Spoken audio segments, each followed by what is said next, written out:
And we back. And we back. Alright, anyone recognize that little sound bit? Anyone a Chance the Rapper fan just like me? Alright, and we're back for Harry Potter and the Sorcerer's Stone. We're already on chapter 13 out of 17, and this one is called Nicholas Flamel. Ooh, maybe we're finally going to get some answers about who Nicholas Flamel is, what about him has to do with the thing that's hidden underneath the three-headed dog. Just keep getting closer and closer, and we want to know the answers, so we have to keep reading. Dumbledore had convinced Harry not to go looking for the Mirror of Erised again, and for the rest of the Christmas holidays, the invisibility cloak stayed folded at the bottom of his trunk. Harry wished he could forget what he'd seen in the mirror as easily, but he couldn't. He started having nightmares. Over and over again he dreamed about his parents disappearing in a flash of green light, while a high voice cackled with laughter. You see, Dumbledore was right. That mirror could drive you mad, said Ron, when Harry told him about these dreams. Hermione, who came back the day before term started, took a different view of things. She was torn between horror at the idea of Harry being out of bed roaming the school 3 nights in a row, if Filch had caught you, and disappointment that he hadn't at least found out who Nicholas Flamel was. They had almost given up hope of ever finding Flamel in the library book, even though Harry was still sure he'd read the name somewhere. Once term had started, they were back to skimming through books for 10 minutes during their breaks. Harry had even less time than the other two because Quidditch practice had started again. Wood was working the team harder than ever. Even the endless rain that had replaced the snow couldn't dampen his spirits. The Weasleys complained that Wood was becoming a fanatic, but Harry was on Wood's side. If they won their next match against Hufflepuff, they would overtake Slytherin in the House Championship for the first time in 7 years. Quite apart from wanting to win, Harry found that he had fewer nightmares when he was tired out after training. Then, during one particularly wet and muddy practice session, Wood gave the team a bit of bad news. He'd just gotten very angry with the Weasleys, who kept dive-bombing each other and pretending to fall off their brooms. "Will you stop messing around?" he yelled. "That's exactly the sort of thing that'll lose us the match. Snape's refereeing this time, and he'll be looking for any excuse to knock points off Gryffindor." George Weasley really did fall off his broom at these words. "Snape's refereeing?" he spluttered through a mouthful of mud. "When's he ever refereed a Quidditch match? He's not going to be fair if we might overtake Slytherin." The rest of the team landed next to George to complain too. "It's not my fault," said Wood. "We've just got to make sure we play a clean game, so Snape hasn't got an excuse to pick on us." Which was all very well, thought Harry, but he had another reason for not wanting Snape near him while he was playing Quidditch. Yeah, he's pretty sure that it was Snape who was trying to make him fall off his broom before. So is Snape taking the referee position so that he can try to hurt Harry again? The other teammates don't know this because he hasn't said anything about it.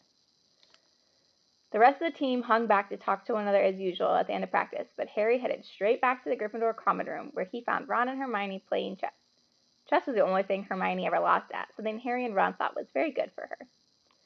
"Don't talk to me for a moment," said Ron when Harry sat down next to him. "I need to He caught sight of Harry's face. "What's the matter with you? You look terrible." Speaking quietly so that no one else would hear, Harry told the other two about Snape's sudden, sinister desire to be a Quidditch referee. "Don't play," said Hermione at once. "Say you're ill," said Ron. "Pretend to break your leg," Hermione suggested. "Really break your leg," said Ron. "I can't," said Harry. "There isn't a reserve seeker. If I back out, Gryffindor can't play at all." At that moment Neville toppled into the common room. How he had managed to climb through the portrait hole was anyone's guess, because his legs had been stuck together with what they recognized at once as a leg locker curse. He must have had to bunny hop all the way up to Gryffindor Tower. Everyone fell over laughing except Hermione, who leapt up and performed the counter curse. Neville's legs sprang apart, and he got to his feet, trembling. Who do you think did that? Why is someone trying to hurt Neville? "What happened?" Hermione asked him, leading him over to sit with Harry and Ron. "Malfoy," said Neville shakily. "I met him outside the library. He said he'd been looking for someone to practice that on." "Go to Professor McGonagall," Hermione urged Neville. "Report him." Neville shook his head. "I don't want more trouble," he mumbled. "You've got to stand up to him, Neville," said Ron. "He's used to walking all over people, but that's no reason to lie down in front of him and make it easier." Yeah, Malfoy is a bully. "There's no need to tell me I'm not brave enough to be in Gryffindor. Malfoy's already done that," Neville choked out. Harry felt in the pocket of his robes and pulled out a chocolate frog, the very last one in the box Hermione had given him for Christmas. He gave it to Neville, who looked as though he might cry. "You're worth 12 of Malfoy," Harry said. "The Sorting Hat chose you for Gryffindor, didn't it? And where's Malfoy? In stinking Slytherin." Neville's lips twitched in a weak smile as he unwrapped the frog. "Thanks, Harry. I think I'll go to bed. Do you want the card? You collect them, don't you?" As Neville walked away, Harry looked at the famous wizard card. "Dumbledore again," he said. "He was the first one I ever—" He gasped. He stared at the back of the card. Then he looked up at Ron and Hermione. "I found him," he whispered. "I found Flamel. I told you I'd read the name somewhere before. I read it on the train coming here. Listen to this. Dumbledore is particularly famous for his defeat of the dark wizard Grindelwald in 1945, for the discovery of the 12 uses of dragon's blood, and his work on alchemy with his partner Nicholas Flamel." Hermione jumped to her feet. She hadn't looked so excited since they'd gotten back the marks for their very first piece of homework. "Stay there," she said, and she sprinted up the stairs to the girls' dormitories. Harry and Ron barely had time to exchange mystified looks before she was dashing back, an enormous old book in her arms. "I never thought to look in here," she whispered excitedly. "I got this out of the library weeks ago for a bit of light reading." "Light?" said Ron, but Hermione told him to be quiet until she'd looked something up and started flicking frantically through the pages, muttering to herself. At last she found what she was looking for. "I knew it! I knew it!" "Are we allowed to speak yet?" said Ron grumpily. Hermione ignored him. "Nicholas Flamel," she whispered dramatically, "is the only known maker of the Sorcerer's Stone." This didn't have quite the effect she'd expected. "The what?" said Harry and Ron. "Oh, honestly, don't you two read? Look, read that there." She pushed the book toward them, and Harry and Ron read. "The ancient study of alchemy is concerned with making the Sorcerer's Stone, a legendary substance with astonishing powers. The stone will transform any metal into pure gold. It also produces the elixir of life, which will make the drinker immortal. There have been many reports of the Sorcerer's Stone over the centuries, but the only stone currently in existence belongs to Mr. Nicholas Flamel, the noted alchemist and opera lover. Mr. Flamel, who celebrated his 665th birthday last year, enjoys a quiet life in Devon with his wife, Perenelle, 658. "See?" said Hermione, when Harry and Ron had finished. "The dog must be guarding Flamel's Sorcerer's Stone. I bet he asked Dumbledore to keep it safe for him, because they're friends, and he knew someone was after it. That's why he wanted the stone moved out of Gringotts." Oh man, they're putting their pieces together, aren't they? Putting all the clues together, adding it up. "A stone that makes gold and stops you from ever dying?" said Harry. "No wonder Snape's after it. Anyone would want it." "And no wonder we couldn't find Flamel in that study of recent developments in wizardry," said Ron. "He's not exactly recent if he's 665, is he?" The next morning in Defense Against the Dark Arts, while copying down different ways of treating werewolf fights, Harry and Ron were still discussing what they'd do with a Sorcerer's Stone if they had one. It wasn't until Ron said he'd buy his own Quidditch team that Harry remembered about Snape and the upcoming match. Uh-oh. "I'm going to play," he told Ron and Hermione. "If I don't, all the Slytherins will think I'm just too scared to face Snape. I'll show them. It'll really wipe the smiles off their faces if we win." "Just as long as we're not wiping you off the field," said Hermione. As the match drew nearer, however, Harry became more and more nervous. Understandable. Whatever he told Ron and Hermione. The rest of the team wasn't too calm either. The idea of overtaking Slytherin in the house championship was wonderful. No one had done it for 7 years, but would they be allowed to with such a biased referee? Harry didn't know whether he was imagining it or not, but he seemed to keep running into Snape wherever he went. At times he even wondered whether Snape was following him, trying to catch him on his own. Why would Snape do that? Potions lessons were turning into a sort of weekly torture. Snape was so horrible to Harry. Could Snape possibly know they'd found out about the Sorcerer's Stone? Harry didn't see how he could, yet he sometimes had the horrible feeling that Snape could read minds. Ooh, is that one of the magical powers of witches and wizards? Harry knew when they'd wished him good luck outside the locker room the next afternoon that Ron and Hermione were wondering whether they'd ever see him alive again. This wasn't what you'd call comforting. Harry hardly heard a word of Wood's pep talk as he pulled on his Quidditch robes and picked up his Nimbus 2000.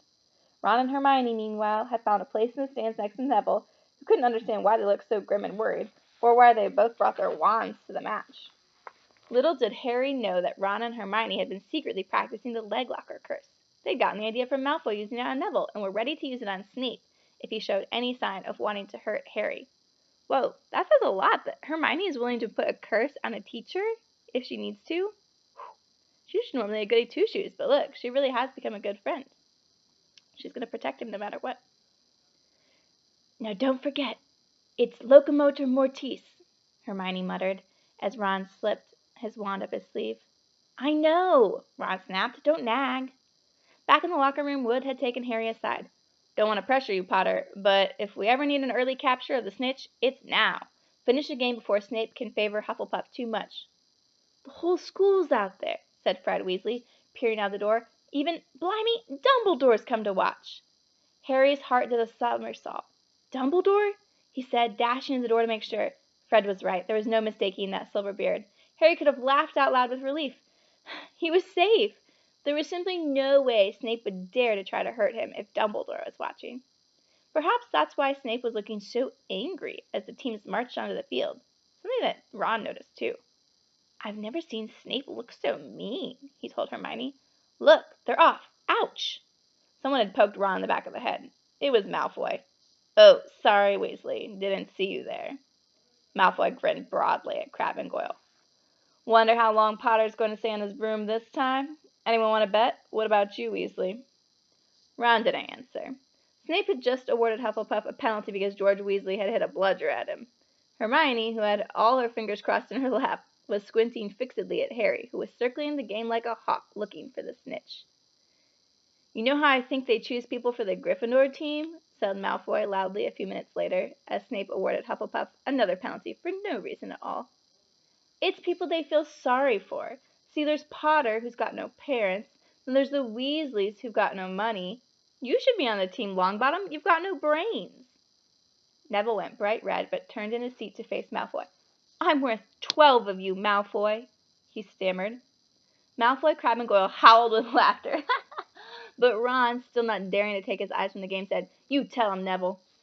Longbottom, if brains were gold, you'd be poorer than Weasley, and that's saying something. Ron's nerves were already stretched to the breaking point with anxiety about Harry. I'm warning you, Malfoy. One more word. Ron, said Hermione suddenly. Harry, what? Where? Harry had suddenly gone into a spectacular dive, which drew gasps and cheers from the crowd. Hermione stood up, her crossed fingers in her mouth, as Harry streaked toward the ground like a bullet. It's going so fast, so straight. You're in luck, Weasley. Potter's obviously spotted some money on the ground, said Malfoy. Ron snapped. Before Malfoy knew what was happening, Ron was on top of him, wrestling him to the ground. Neville hesitated, then clambered over the back of his seat to help. Come on, Harry! Hermione screamed, leaping onto her seat to watch as Harry sped straight at Snape. She didn't even notice Malfoy and Ron rolling around under her seat, or the scuffles and yelps coming from the whirl of fists that was Neville, Crabbe, and Goyle. Up in the air, Snape turned on his broomstick just in time to see something scarlet shoot past him, missing him by inches. The next second, Harry had pulled out of the dive, his arm raised in triumph, the snitch clasped in his hand. The stands erupted. It had to be a record. No one could ever remember the snitch being caught so quickly. Ron, where are you? The game's over. Harry's won. We've won. Gryffindor is in the lead, shrieked Hermione, dancing up and down in her seat and hugging Parvati Patil in the row in front. Harry jumped off his broom, a foot from the ground. He couldn't believe it. He'd done it. The game was over. It had barely lasted 5 minutes. As Gryffindors came spilling onto the field, he saw Snape land nearby, white-faced and tight-lipped. Then Harry felt a hand on his shoulder and looked up into Dumbledore's smiling face. Well done, said Dumbledore quietly, so that only Harry could hear. Nice to see you haven't been brooding about the mirror. Been keeping busy. Excellent. Snape spat bitterly on the ground. Harry left the locker room alone some time later to take his Nimbus 2000 back to the broom shed. He couldn't ever remember feeling happier. He'd really done something to be proud of now. No one could just say he was a famous name anymore. The evening air had never smelled so sweet. He walked over the damp grass, reliving the last hour in his head, which was a happy blur. Gryffindors running to lift him onto their shoulders, Ron and Hermione in the distance jumping up and down, Ron cheering through a heavy nosebleed. Man, just think how proud and happy you would be if you had won the game just like Harry did. Man, that must feel good. Harry had reached the shed. He leaned against the wooden door and looked up at Hogwarts, with its windows glowing red in the setting sun. Gryffindor in the lead. He'd done it. He'd shown Snape. And speaking of Snape, a hooded figure came swiftly down the front steps of the castle. Clearly not wanting to be seen, it walked as fast as possible toward the forbidden forest. Harry's victory faded from his mind as he watched. He recognized the figure's prowling walk. Snape, sneaking into the forest while everyone else was at dinner? What was going on? Harry jumped back on his Nimbus 2000 and took off. Gliding silently over the castle, he saw Snape enter the forest at a run. He followed. The trees were so thick he couldn't see where Snape had gone. He flew in circles, lower and lower, brushing the top branches of the trees until he heard voices. What is Snape doing in the forbidden forest? Oh! He glided toward them and landed noiselessly in a towering beech tree. He climbed carefully along one of the branches, holding tight to his broomstick, trying to see through the leaves. Below, in a shadowy clearing, stood Snape, but he wasn't alone. Quirrell was there, too. Harry couldn't make out the look on his face, but he was stuttering worse than ever. Harry strained to catch what they were saying. Don't know why you wanted to meet here of all places, Severus. Oh, I thought we'd keep this private, said Snape, his voice icy. Students aren't supposed to know about the Sorcerer's Stone, after all. Harry leaned forward. Ooh, so this is about the Sorcerer's Stone. Quirrell was mumbling something. Snape interrupted him. Have you found out how to get past the Beast of Hagrid's yet? But Severus, You don't want me as your enemy, Quirrell, said Snape, taking a step toward him. I don't know what you mean. You know perfectly well what I mean. An owl hooted loudly, and Harry nearly fell out of the tree. He steadied himself in time to hear Snape say, Your little bit of hocus-pocus, I'm waiting. But I don't... Very well, Snape cut in. We'll have another little chat soon, when you've had time to think things over and decide where your loyalties lie. He threw his cloak over his head and strode out of the clearing. It was almost dark now, but Harry could see Quirrell standing quite still, as though he was petrified. Harry, where have you been? Hermione squeaked. We won! We won! We won! Shouted Ron, thumping Harry on the back. And I gave Malfoy a black eye, and Neville tried to take on Crabbe and Goyle single-handed. He's still all cold, but Madame Pomfrey says he'll be all right. Talk about showing Slytherin. Everyone's waiting for you in the common room. We've been having a party. Fred and George stole some cakes and stuff from the kitchen. Never mind that now, said Harry breathlessly. Let's find an empty room. You wait till you hear this. He made sure Peeves wasn't inside before shutting the door behind them. Then he told them what he'd seen and heard. So we were right. It is the Sorcerer's Stone, and Snape's trying to force Quirrell to help him get it. He asked if he knew how to get past Fluffy. Remember, that's the three-headed dog. And he said something about Quirrell's hocus-pocus. I reckon there are other things guarding the stone apart from Fluffy. Loads of enchantments, probably. And Quirrell would have done some anti-dark art spell that Snape needs to break through. So you mean that stone's only safe as long as Quirrell stands up to Snape? Said Hermione in alarm. It'll be gone by next Tuesday, said Ron. Yeah, I can see their point, right? Because Snape is pretty intimidating, mean, kind of scary, and Quirrell is all nervous and stuttering all the time.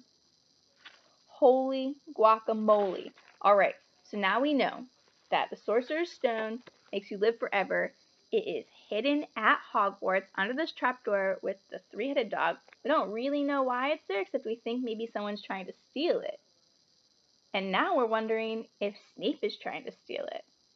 Although I do wonder, why would they hide it at Hogwarts if the person trying to steal it worked at Hogwarts? It doesn't make the most sense.